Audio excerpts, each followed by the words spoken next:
Assalamu alaikum wa rahmatullahi wa barakatuh. Welcome back to our session, our explanation of the book of Imam Nawawi. And the first hadith of this book is the hadith of Umar ibn Khattab. In the start of this hadith, Umar is mentioned as the narrator of this hadith.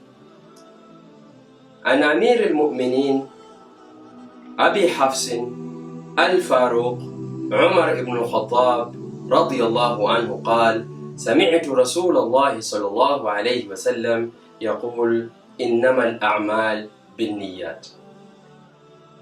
Umar is mentioned as the narrator of this book, of this hadith, and he is mentioned with his titles, and he's mentioned with his surname, he's mentioned with his nicknames and his pet names.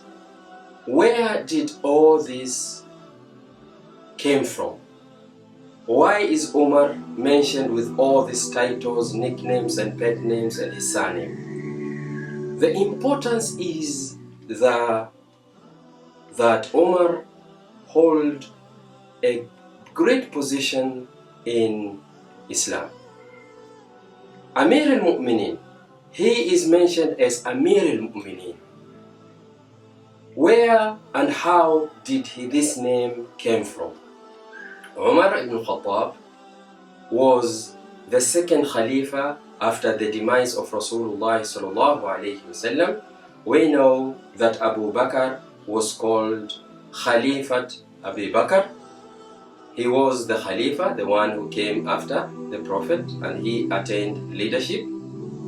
And the trend was, Umar, when he came into the throne after the death of Abu Bakr, he was given the leadership of Islam, and the trend was he was called Khalifa to Khalifati Rasulillah. He was called Khalifa, the one who came after the Khalifa of Rasulullah, and that is Abu Bakr. So Umar, some group of people came to Medina.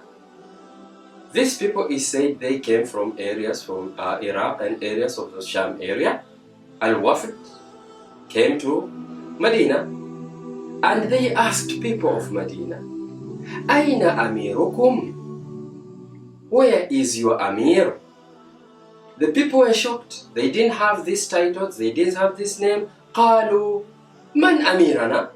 Who is our Amir? These people said, Umar, Amir al-Mu'minin. Then that is when the Amir al-Mu'minin title was given to Umar ibn Khattab. And some other narration, it is said that he said himself, Umar, that they antumul mu'minun wa ana amirukum fa'anni amiril mu'minin. Abu Hafsin, Hafs is a lion. A Hafs is taken from strength. He was called this because of his strength. Umar ibn Khattab, we know he was a fearless Sahaba.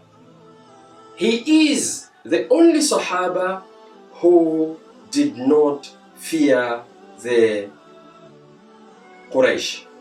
He is the Sahaba who the Quraysh feared him. The Quraysh had nothing to do with Umar. So it happened that Umar ibn Khattab, one day he left his house when he was not a Muslim by then, and the pain and the feeling of the Arabs in Mecca that time is that this young man, he has come to our midst, he has come in between us, he is telling us about new God, he is telling us about new worship, new type of beliefs, and that is Muhammad Rasulullah sallallahu alayhi wasallam, and people are following him. So there was a great anger, there was pain which was boiling and coming in Mecca, and people started assembling to see how they could get rid of this young man who is coming to eradicate their beliefs, who is coming to harm their gods. So Umar, among the people whose pain entered into their hearts, is Umar ibn Khattab. So Umar one day, he left his house and he took his sword and he went towards the house of Muhammad Rasulullah sallallahu alayhi wasallam so that he can get rid of Muhammad.